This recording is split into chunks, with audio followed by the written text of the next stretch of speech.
Nu är jag då framme i gammal Svenskbyn och här verkar tiden ha stått still. Här är jag då hos Lilian i Svenskbyn och här pratar man faktiskt svenska. Dobra utram. God morgon. God morgon. Allt bra? Ja, jättebra. Där har vi Lilian Ja. och Kuben. Va? Kuben säger vi. Vad är Kuben. det? Mus. Mors? Gubben. Старичок. Gubben. Ah, gubben. Gubbe. Du sa gubbe? Kube. Ah, Eller- gubbe. Ja, vi säger även Kube. Kuben. Här ska jag bo hos svenskättingen Lilian och hennes man som är ukrainare.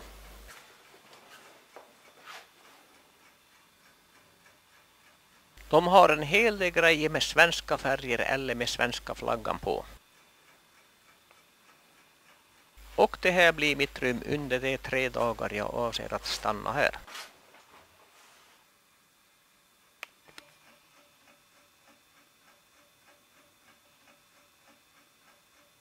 Här har vi toaletten och pannan.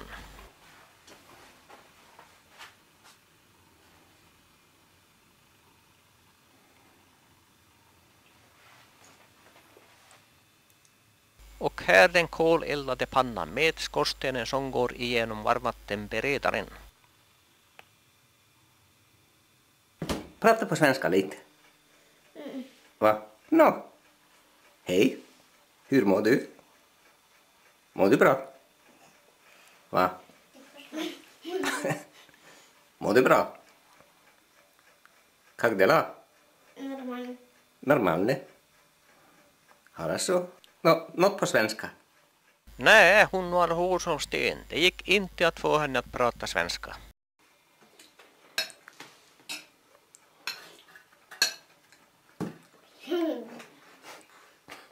Ой, Катя, ты же тільки масло, доця. Это проберу. Не, переберу. Да, а ну скажи по-английски. А ну, побалакай по-английски. Расскажи, что вы учили в школе. Они со 2 класса начинают учить английский язык в школе. Ага. Вот теперь она только начала. Окей. А ну, скажи, Даньку, як по-англійськи буде? А що? Ну, що ви вчили, скажи. Ну, побалакай ті фрази, що ти казала. Я тільки дивись на дядю. Та не стісняйся, доця. Як тебе звати? Jag plattar Ja. Adin Rubel kanske till kaveri. På svenska.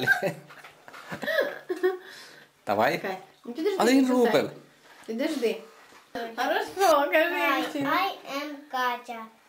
I'm glad to see you. I'm 7. Idag är det söndag och då ska vi på en ukrainsk gudstjänst. Från grunden bodde dessa ättlingar till dagens svenskbybor på ön Dagö utanför Estlands kust som var under svensk kontroll på den tiden. Denna svenska folkspillra levde på Dagö fram till 1781 och denna folkgrupp hade levt på Dagö sedan någon gång på 1200- och 1300-talet. I samband med Sveriges stormaktstid försökte svenska adelsmän få kontroll över Baltikums kust och öar.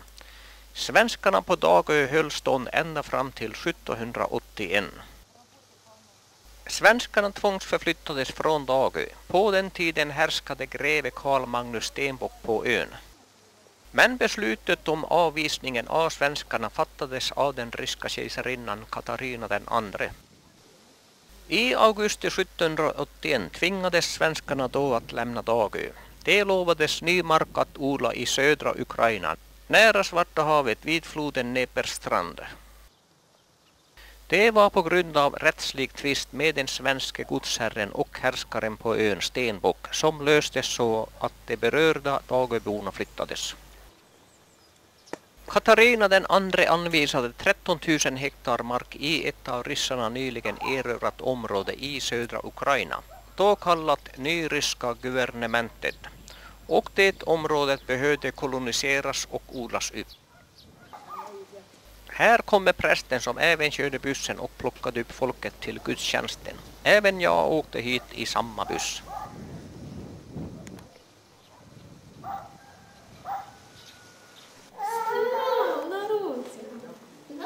Niiden ravissa kamera.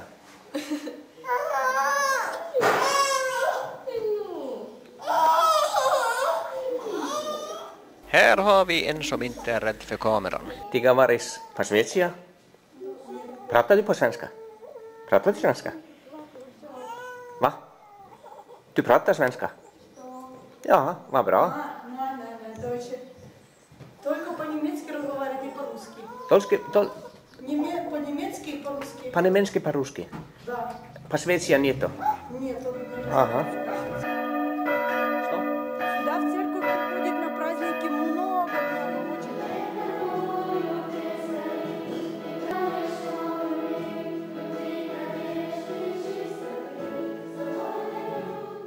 En stor skara av dessa är svenskättlingar.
Kyrkan står vid Dnepers strand och det finns 2 kyrkor i byn.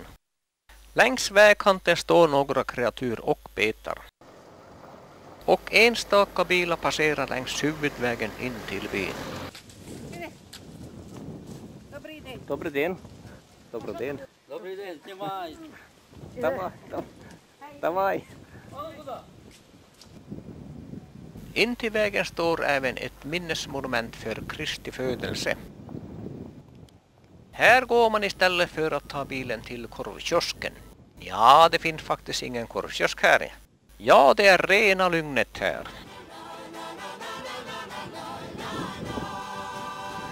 Och en liten kyrkogård står också in till vägen, en bra bit från kyrkan.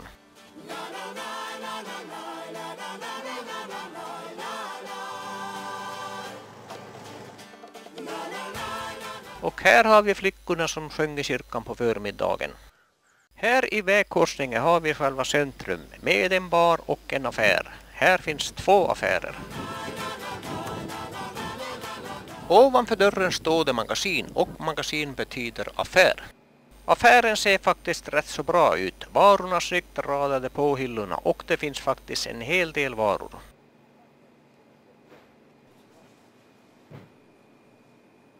Den ryska kalkylatorn där man petar över ringarna på andra sidan när man räknar. Där nere har vi floden Dnepr som är Ukrainas längsta flod. Den är cirka 2208 kilometer lång vilket gör den till Europas 3:e längsta flod. Floden far genom hela landet från norr och genom huvudstaden Kiev och ner till Svarta havet. Floden är också den viktigaste farleden och delar praktiskt taget landet i 2 delar. Dnepr är utrustat med stora båtslussar som tillåter fartyg på upp till 270 meters längd och 18 meters bredd. Detta gör att även Kiev har en hamn. Här har vi Liljans egen gata och det är verkligen lugna gatan här.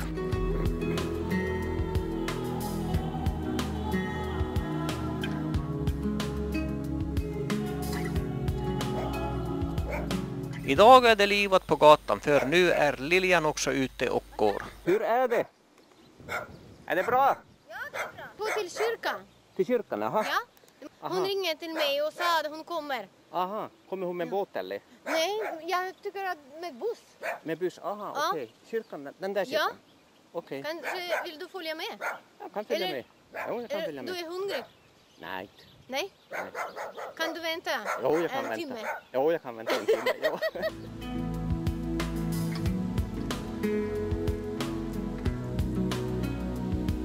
Här har vi kommunhuset. Smilinska heter byn på ukrainska. Flaggan har Sveriges färger och landets nationella valspråk är Volja, Slahoda, Dobra, vilket betyder frihet, enighet, godhet. Här har vi Svenska kyrkan och den tidigare kyrkan som raserades är återuppbyggd av den ukrainska ortodoxa kyrkan. Och här firas återmässa på svenska. Minnesmärket som berättar om svenskarnas vandring hit. Christian Andersson Herman, det är min farmors far. Aha, Att de var också represserade. okej. Och minnesstenen för de svenskar som föddes bort av Stalin.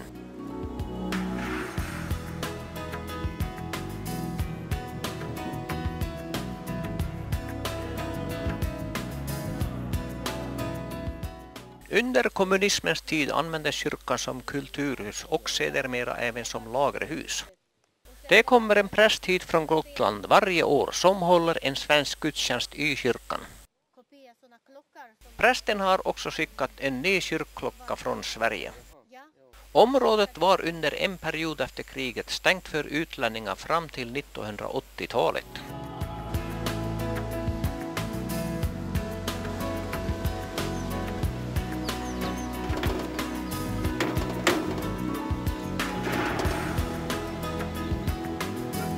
Tillbaks till huset igen. Kom nu och prata svenska. Пришла подруга, сестра, она там. Aha, да.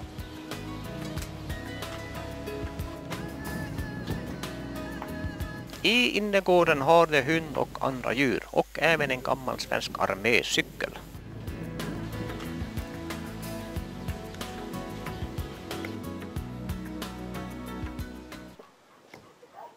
Nu ska jag göra hembesök hos de gamla som fortfarande pratar gammal svenska. Här är jag då hemma hos Gustav. Gustav bor ensam här med hundarna. Jag frågar honom om jag får komma in i huset och filma invändigt. Varsågod, stig in, säger Gustav direkt. Jaha, här är köket då. Ja, här är köket. Och här sover ni också. Ja.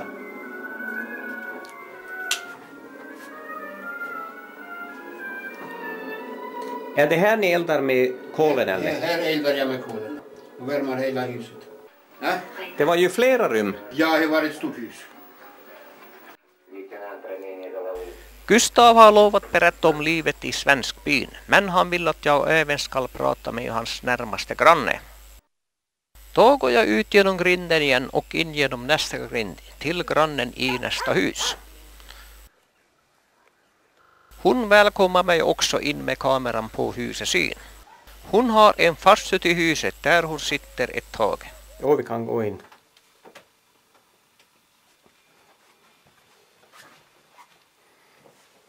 Då går jag tillbaka för att intervjua Gustav i sitt hus. Vad heter ni? Jag heter Gustav.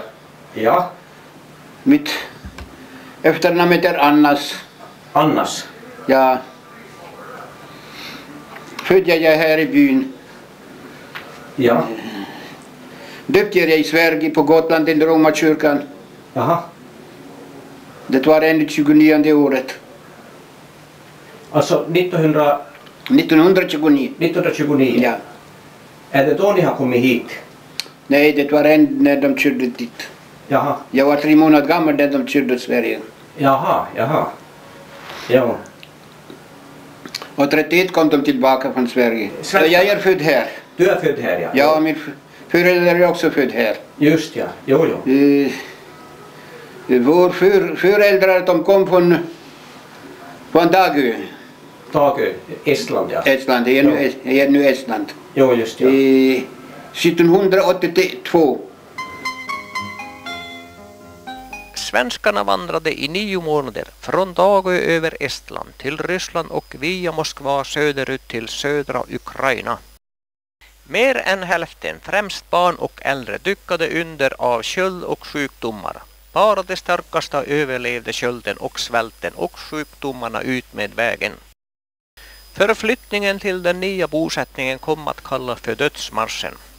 Av cirka 1200 resenärer överlevde inte fler än cirka 300 personer. Och i maj 1782 anlände då svenskarna till sin nya hembygd. Och de vandrade i 200 mil och mestadels i snö och regn. Eran fru, är hon också svensk eller är hon ukrainsk? Nej, min fru var svensk. Var svensk också? Ja. Jaha. Så ni bor ensam här nu? Jag bor nu ensam, min fru dog. Jaha. 5 år senare. Aha. Och det var för ett Buskas. Jaha. Och mitt efternamn är Annas. Annas. Jo. Ja. Det låter som estisk, Annas. Var det ett namn som fanns i... Nej. Det stannar. Här i byn bodde en fru. Hon hette Anna. Aha. Hon har 4 barn. Ja. 4 pojkar. Jo. Och när de växte upp så frågade de, vem är de pojkarna? Så sa de Annas. Aha. Och när de började skriva efternamnet här i Ryssland så skrev de Annas. Ja. Där i Estland där de bodde på dagutan har de inga efternamnet. Nej, just ja. Mm. De sa det, han heter Gustav och han är från den by. Jaha. Och här började de sedan skriva efternamnet. Just ja. I början av 1800-talet grundades tyska byar runt i Svenskbyn, vilket innebar att dessa lagstridigt lade beslag på mer än 50% av svenskarnas utlovade markområden. Hur många barn har ni? Jag har 2 söner. 2 söner? Ja. Bor de här? Det ena bor här i byn, det andra bor i staden. Jaha. Här är nu inga arbete. De är alla arbetslösa. Jaha. Kolkhoz rivar de ner. Så är det inga arbete. Hur lever man? Vad lever man på idag? Ja. Inte bra. Mm. Men de måste ju få pengar någonstans ifrån. Vi har vid huset har vi lite fält. Så odlar vi där potatis. Aha. Så säljer vi potatis så har vi lite pengar. Aha. I år var inga regn. Jag har inga potatis. Jaha. Inga vatten att vattna dem. Jaha. Så det har inte regnat alls i år? 4 månader var inga regn. Oj. Hela sommaren. Oj. Och potatis är jag sig finar, små. Ja. Vad har ni arbetat med här tidigare då? Jag arbetar traktorförare i kolkhoz. I kolchosen? Ja. Jaha. Och min son som bor här i byn, han arbetade också traktorförare. Jaha. Mm. Jo, just. Men sen ni sa tidigare att Ryssland, alltså det var då när det var Sovjetunionen. Men nu är det ju, sen 15 år sedan är det Ukraina ju eget. Sovjetunionen då har vi arbete, här var kolkhoz har vi arbete. För varje månad fick vi lön. Ja. Så har vi något att köpa något. Och nu gäller de alla arbetslösa, kolkhoz har de ner livet. Ja. Nu är det slut nu. De unga de måste nu alla flytta något åt stan, titta arbete. Ja. Mm. Här i byn är inga arbete. Så det var alltså bättre förr i tiden? Det var bättre. Det som var bättre, det är nu värre. Och det som var värre, det är nu bättre. Jaha. Ja. Mm. Den tiden har vi inte lovat att prata något. Jo. Nu kan man prata så mycket som man vill och vad de vill kan prata. Jo. Men på det får vi inga lön. Jo, nej. Mm. Bränder, jordbävning och sjukdomar decimerade svenskbyborna och först under andra hälften av 1800-talet kan man konstatera en rejäl ökning av dess antal. År 1904 räknade byn 740 invånare och då hade ändå knapphet på jord och år av missväxt medfört en utvandring av svenskbybor. Ett 70-tal till Sibirien och ett 100-tal till Kanada. Hur många svensktalande bor här i byn? Här i byn bor kanske 15 personer som pratar svenska. Så det är bara 15 idag? Ja. Alltihopa är svenskar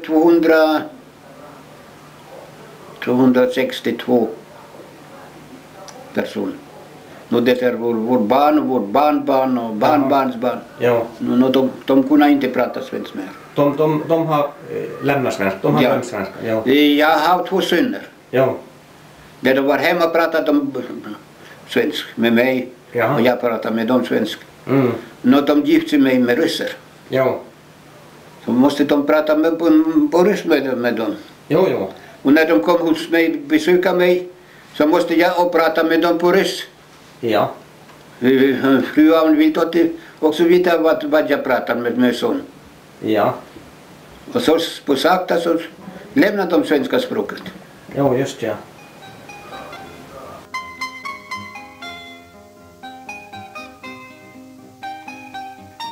Jorden odlades upp och sakta växte den svenska befolkningen till cirka 900 invånare vid början av 1900-talet. Av nyanlända tyska nybyggare kom byn att kallas för Alsvedendorf eller gammal svensk by. Invånarna kom att kallas svenskbyborna. I sin nya hemby i Ukraina behöll man sitt svenska språk, en dialekt kallad gammal svenska, och även sin lutherska tro och sina svenska seder och bruk. Men de har en skola här, eller de har undervisning i skolan på svenska nu? 2 timmar i veckan har de undervisning i skolan på svenska språket. Ja. Men det är så lite. Det är för lite, jo. Det är så lite. Det är 2 grupper. En grupp är 22 barn och andra grupper är 28. Jaha. Så det är 48 elever som går i svenska skolan? I svenska skolan. Jaha.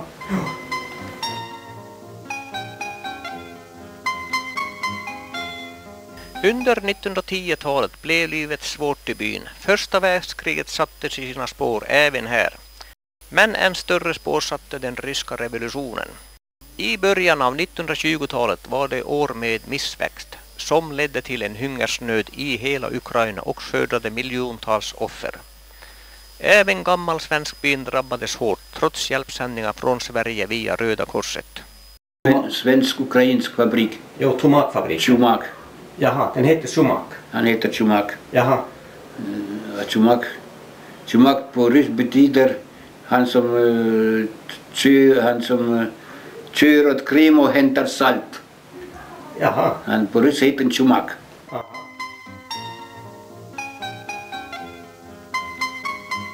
Det ökade politiska trycket från Sovjetstaten väckte tanken på en samlad utvandring av svenskbyborna till Sverige. Melita heter jag. Melita. Och mitt namn som jag blev född efter manet var Porti. Porti. Och levde jag med en man som heter Praselo. Min son heter Tolja. Min dotter heter Ljuba. Jag levde med en man för 47 år. Ryss, ukrainare. Jaha.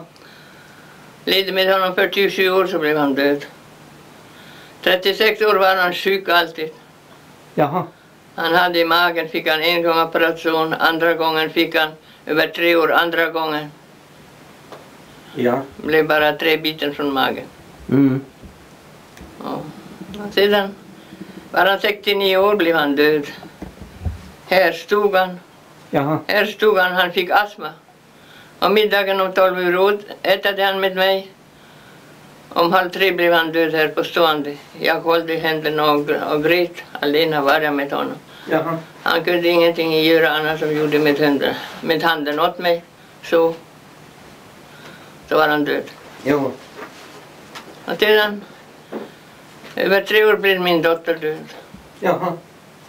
Hon levde inte vid mig. Hon levde här på landet, 50 kilometer från här. Mm. Hon arbetade buhalterom i kollektivet 28 år. Sedan när hon blev sjukfödd åt Kersson och sjukhuset gjorde de operation åt henne. Jag levde ännu 7 månader. 2000 fick vi betala för det som de gjorde för att. 7 månader låg hon ännu här hemma var hon sjuk. Ja. Så blev han död och lämnade, var bara 47 år. Över 10 månader blev hennes man också.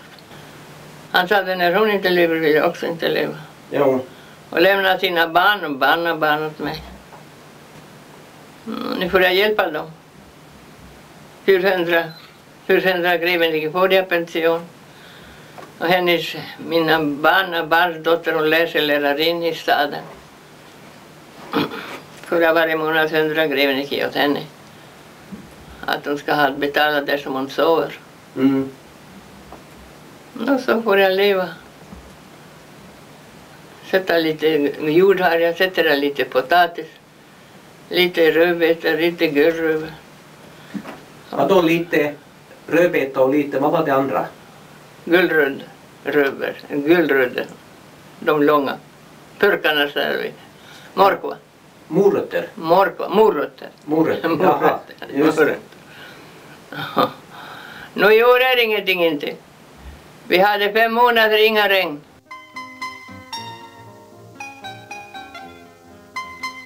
Under 1920-talet föddes drömmen om att få flytta hem till Sverige. Genom stöd av bland andra Röda Korset i Sverige med prins Karl som ordförande, biskop Nathan Söderblom och många andra i det forna hemlandet lyckades man 1929 få tillstånd att utvandra. Praktiskt taget hela den svenska bybefolkningen av cirka 900 personer utvandrade till Sverige. Den 1 augusti 1929 anlände de till Sverige. De flesta stannade i Sverige, några for vidare till Kanada. I Sverige startade man en nationalinsamling för inköp av gårdar till byborna. Sverige var då ett land i djup ekonomisk kris och med en allt mer ökande arbetslöshet. Svenskbyborna som förspeglats en sammanhållen by skingrades och placerades ut på gårdar för att lära sig det svenska jordbruket, vilket i många fall innebar att de användes som statare och ladugårdskarlar. Men cirka 200 personer återvände efter några år till sin gamla hemby i Ukraina. Besvikna och uppmuntrade av kommunistiska agitatorer men också av ren hemlängtan återvände de till hembyn i Ukraina år 1931.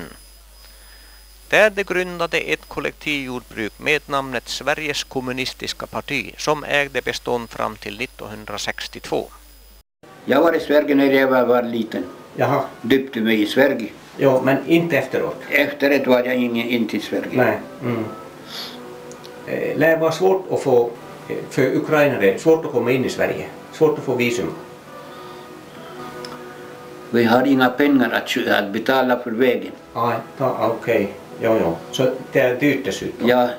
Jag får för 450 greven i månad pension. Jag behöver att köpa en ton kol att värma huset på vintern. Måste jag ha 640 greven. Aha. För uppvärmningen? Ja. Att värma huset på vintern. Ja. Och en ton räcker inte för mig att på vintern. Jag måste ha 2 ton eller 1,5. Förut när det regnar så har jag potatis och köpte koler. Ja, just det. Ja, nu är det inga koler, inga pengar, inga... Ja, försäljning av potatis, räckte det till att köpa kol? Ja, det räckte för mig. Det räckte, ja. Så att det är i år det är extremt dåligt när det inte blir någon potatis.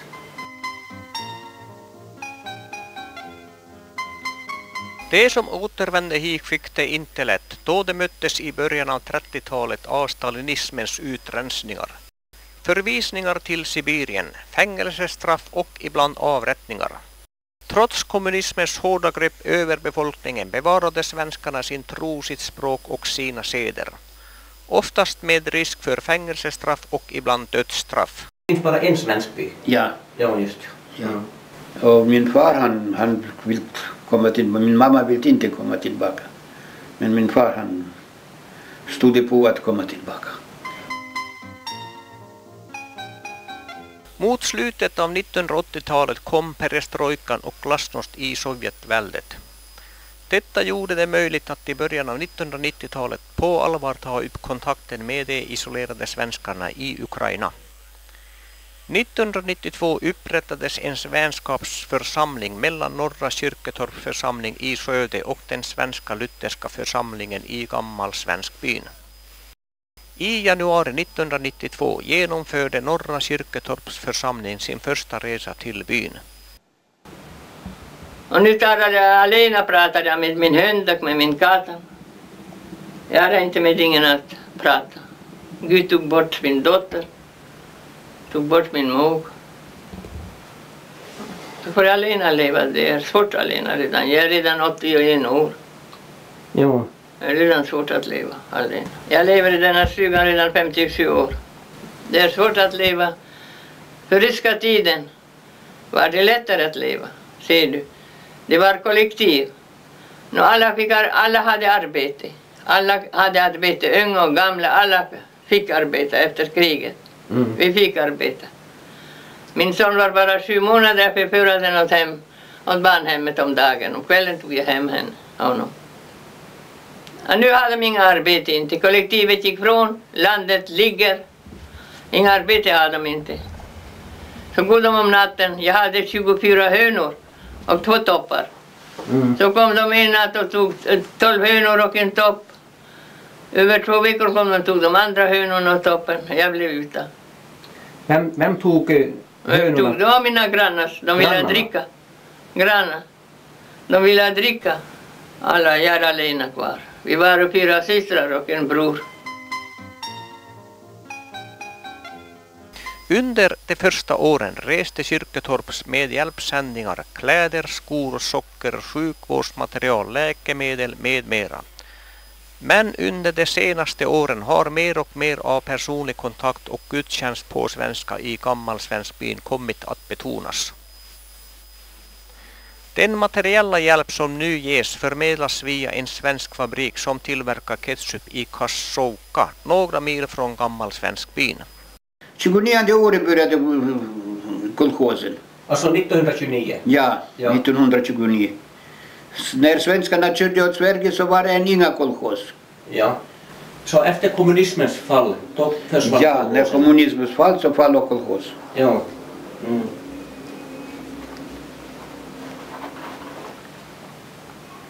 Man kunde ta grejer och varor, material från kolchosen?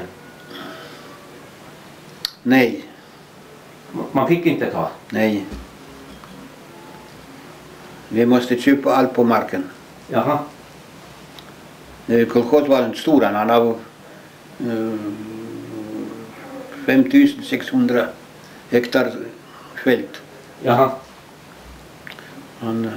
Där var 800 mjölkkor. Hur mycket kor? 800. 800? Ja. 800 mjölkkor. 800? 800. Det var 80 traktorer. Var 54 lastbilar. Jag vet det. Jag var traktorförare. Och senare arbetade jag i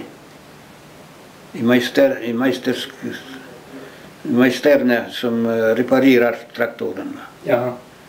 Jag lämnade traktorförare och gick åt att reparera traktorerna. Ja. Sista 10 år arbetade jag med reparationer av traktorer? Ja, så jag vet många traktorer var ute kolchos och allt. Ja. Och det var bara ryska maskiner, ryska traktorer? Blåsryska maskiner. Ja. En maskin var inte än från ytterlandet. Ja. Ni fick aldrig varor från kolchosen, ni fick köpa allting? Ja, vi fick lön. Och så måste vi köra ut marken och köpa vad det behöver. Ja, men köpte ni det ni behövde utan kolchosen eller fick ni köpa det från affärerna? Affärerna. Affärerna, ja. Affärerna. I kolchosen fick vi blås lite söt. Lite kött? Nej, inga kött. Inga kött? Nähä. Inga kött. Syd. Vitt eller råg. Aha, vete eller råg, ja. Ja. Ja.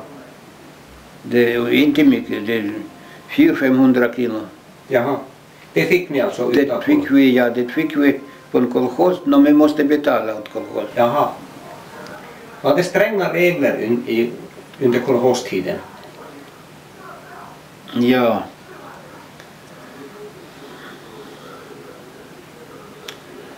Det var strängt. Vi har inga pengar att köpa då. Jo. Mm. Vi får inte så mycket lön att man kan köpa det allt.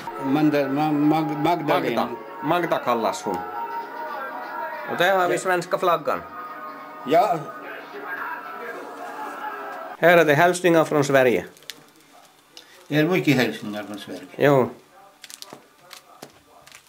Det är mycket hälsningar från Sverige. Får jag fråga, hur gammal är ni? 78. 78? Ja. Jo. Jag är född 29 året. Just. Det varor att köpa då i affärerna? Stod vid affären hela natten. För att få någonting? Att få någonting. Stå i kö alltså? Ja. Ja. Vad var det för varor som var svårt att få då? Kläder var svårt att få. Jaha. Tick. Ja. Men mat var inte svårt? Mat var inte svårt. Mat var inte svårt. Vi har själv vid huset har vi. Ja. Gris har vi. Vi har ko. Ja. En ko. En gris.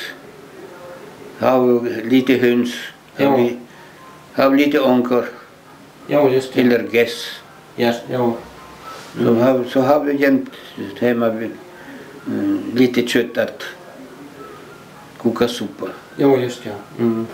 Mat har vi inte så mycket som du vill ha. Sista tiden var det inte så svårt. Vi hungrar inte. Ja. Efter kriget så hungrar vi.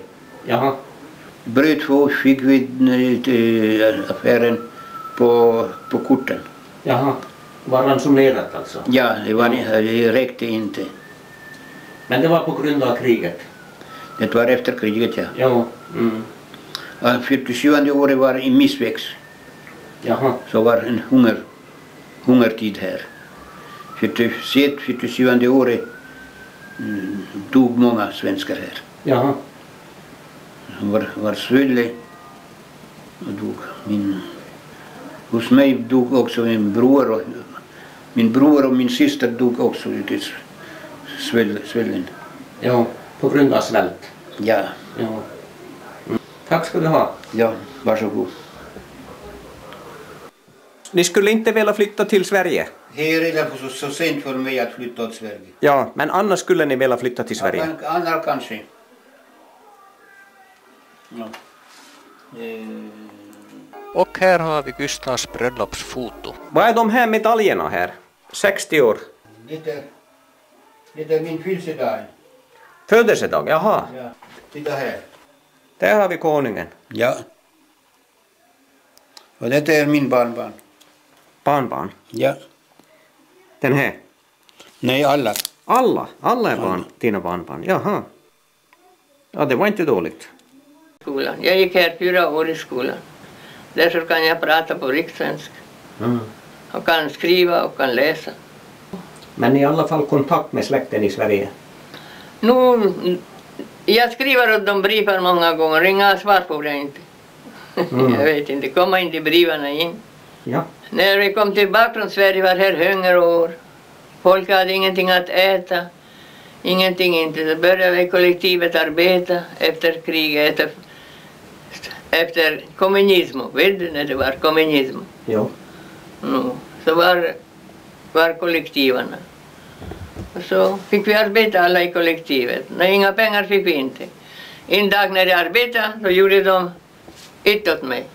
Ja. 2 dagar, 2. Och sedan om hösten gav de åt oss vete, Säd, ja. Ja, kvinnorna arbetade alla på bomullet. Jo. Jag slutade skolan när jag var 11 år. Och från 13 år gick jag redan att arbeta. Och så fick jag arbeta i skogen Jag var 19 år. Att grava pappa ner var ingen inte. Jag fick grava grav och min bror med sin fru och min systers man. Fick vi grava i skogen, fick vi grava grav där som de som var i fängelse där uppe före kriget, Stalin skapade upp. De som blev döda, de låg där på denna gravgården. Där ligger min pappa också. Ja, det är min man. Ja. Det är min son när han kom från armén. Jaha. När han tjänade soldat. Mm. Och det är jag. När jag var 18 år. Jaha. Han har inte mycket medaljer. Ja, mannen. Han krigade, han var i Berlin. Så ni har ukrainsk pass givetvis. Ja. Ni är ukrainare. Vi är ukrainsk. Ja. Ukraina. Det är mitt barnbarn. Hon är 13 år. Och det är min systers barnbarn. Det. Och det är jag. Och det är min dotter som nu är kvar, var 35 år. Ja. Det är min mammas 2 bröder där, Herman Simon. Jaha. Herman Jakob, Herman Christian och Norberg. De är alla min mammas bröder som de tog. Om natten, 37 året och 38 tog de. Jag slutade morgon när man kom på arbetet, så hörde man. Där tog de en man, där tog de en man. Och så körde de in dem alla åt Kerson, inåt staden. Och där höll de och slog tänderna ut på dem. Och vad de inte gjorde med dem. De hade inte gjort något, det var ingen orsak varför de blev hämtade. Nej, det var inga gjort, vi arbetade i kollektivet alla. Jo. Ja, kollektivet tycker jag alla arbetade. De var ju ingenting inte skyldiga. Och min mammas bröderna, de var ju också ingenting skyldiga. De kom från Sverige, arbetade. Och de var inte politiskt aktiva på något sätt? De var ingenting inte skyldiga. Jo. Och kom och tog dem om natten. Tog de dem där inne. Där är 19 personer. Jo. En man med sin fru. Och de blev 4 barn kvar.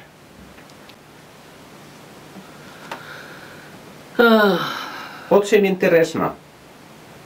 Я багато тобі розказувала, да? Да, очень интересно, да. А Gustav не, да? Gustav pratar på gammalsvenska. Ja. Да. Det var jag med min man. Och det är min dotter med sin man som är död där. Det är kungen. Jo. Jag gav dem åt mig. Och hästdollar gav dem åt mig. Tala hästen. Lennart Hauka. Han säljer inte på svenskarna. När de kommer, många gånger när de kommer här så går de in. Har ni vatten inne i huset eller tar ni vattnet här? Nej, här tar jag vatten. Alltså, de släpper nu släpper de bara på 2 timmar om morgonen. 2 timmar kvällen. Jaha. Om dagen är det inga vatten. Ja, för ryska tiden när det var tillsammans så hade vi natt och dag vatten. Jaha. Ja, nu inte. Jag säger, de säger pengarna slår in. Eta Vibor. Det är valdag idag och man röstar vilka man vill ha till parlamentet. Området här var fram under en period efter kriget stängt för utlänningar fram till 1980-talet. Хочу Vibor. Minna тоже. Хочешь на выбор, да? Ja, конечно. Поехали с нами. Tackar. Ja, när dessa gamlingar är borta, då dör även gammalsvenska språket. Det är det sista som fortfarande pratar gammalsvenska. De unga som idag läser svenska lär sig rikssvenska. Bara på turisterna eller? Det är väl bara på sommarturisterna? Det kommer ofta turister hit. Men de stannar här bara 1-2 timmar. Jo. Men det är sådana turister att bor här. Det är inte så många. Vi har marken. Och vi odlar. Det är först på våren vi sätter potatis. Ja. Och sen vi tar ut det i juni. I juni redan? I juni, ja. Oj. Och säljer allt. Jaha. Och sen vi sätter en gång till.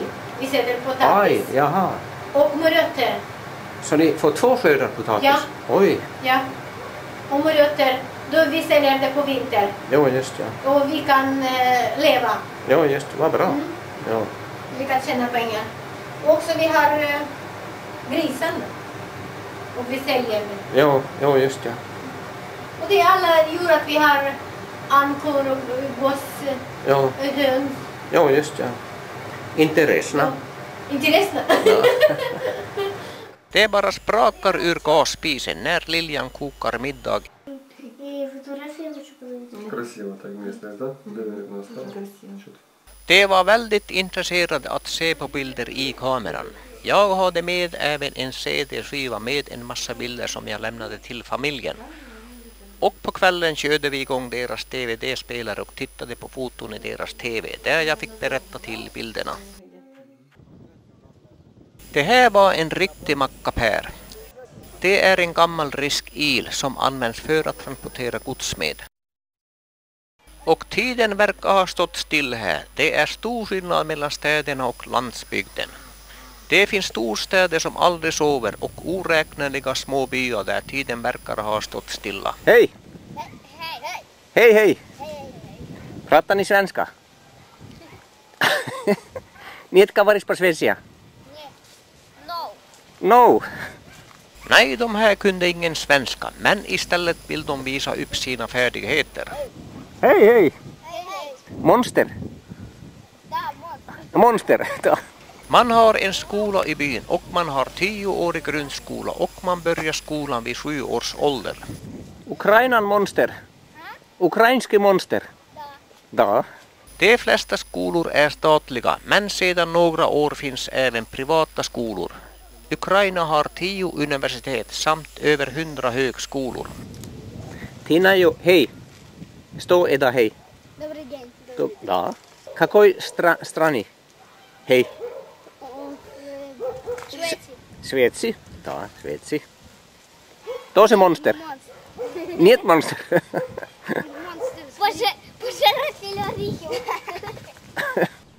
Sjukvården är gratis, men det krävs i de flesta fall mutor till vårdpersonal och läkare för att få den behandling som önskas. Привет. Добрый день. Как дела? Нормально. А что вы такое робите? То я только фотографира. Ага, Я буду там, Lilian. у Лили, да? Lili. Da. Я понял. Okej. Хорошо. Хорошо. Hur är det med Lilis faster? Ja, jag är Lillis faster. Ja. Jag är Lillis faster. Lillis pappa och jag, vi var bror och syster. Och ni bor här nära? Jag bor också här, men inte här, jag bor i Slangerås. Jag bor i Slangerås. Jag är härifrån 2 kilometer. Härifrån, jaha. Ja, härifrån. Här. А ты скажи, что Bor Alina. ты скажи. Jag är med barnen, men när den kör dem bort, jag har inga arbeten. Måste söka arbete. De bor här från 200 kilometer. Jaha. No, min dotter hon bor här i Nuokahuka. Mm. 2 barn har jag. Dotter och son. Jaha. 4 barnabarn. Jaha. Och en lilla barnabarn. En lilla flicka. Ja. Så. Hur är det med barnen? Pratar de svenska? Min Alexander han kan vara liten men inte håller bra på rikssvensk. Han pratar och lite.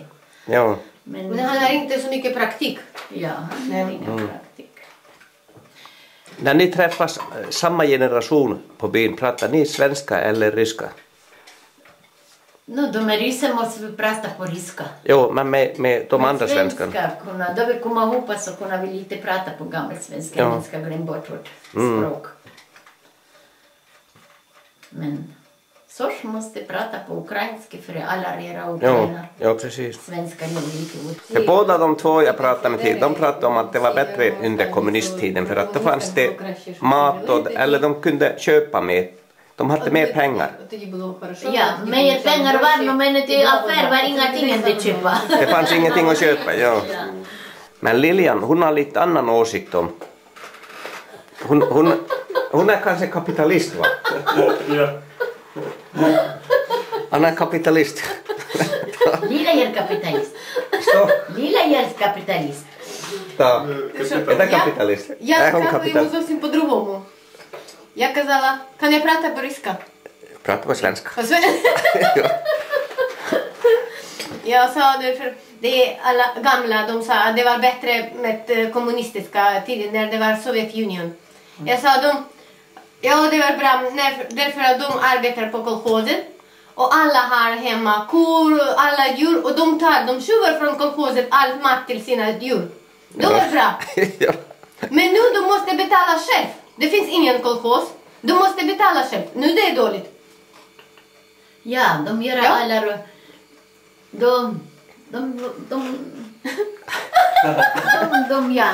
Tycker till som de inte kunna sova på natten. Vi bara stjäla det sista till sin ko. Vi har inga ko, inte vi sover bra. Ja. Men hon är kapitalist för hon har ju grisar och hon har varor och... Ja, hon måste... Jag har också kycklingar. Hon är också kapitalist. Då är hon ny kapitalist som har kycklingar. Jag har också kycklingar.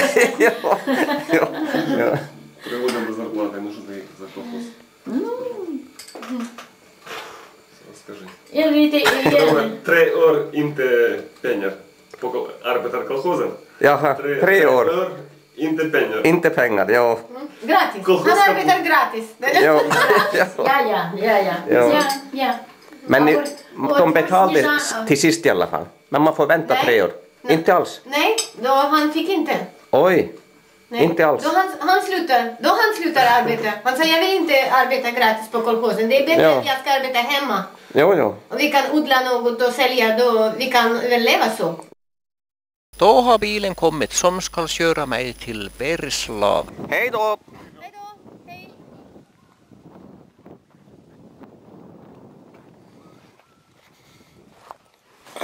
Давай. Då får stolens ryggstöd bak på baksätet. Då lämnar vi Liljans gropiga autostradare och jag måste säga att det var mycket trevligt att bo hos Liljan och hennes familj. Ja, alltid när man frågar de gamla säger de att det var bättre förr under kommunisttiden. Och när man frågar de unga säger de ja, de gamla de förstår inte, det är bättre idag. Vi stannar och plockar en passagerare som ska med oss till Bergslav. Stol. Kaputt.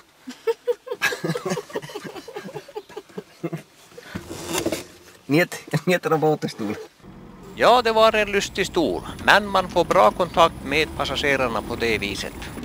Det kan vara rejält kallt här vintertid. Det har oftast faktiskt minus 30 grader i januari eller februari under en 1 till 2 veckors period.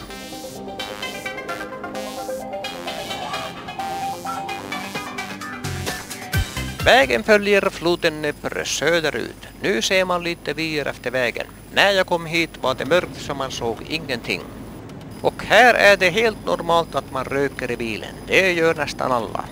Och typiska gamla ryska vattentorn och vi börjar närma oss Bergslav.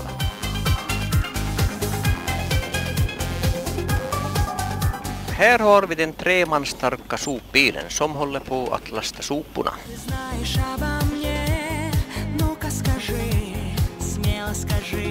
Då är vi framme vid busstationen och härifrån ska jag ta en buss vidare till Cherson eller Kherson.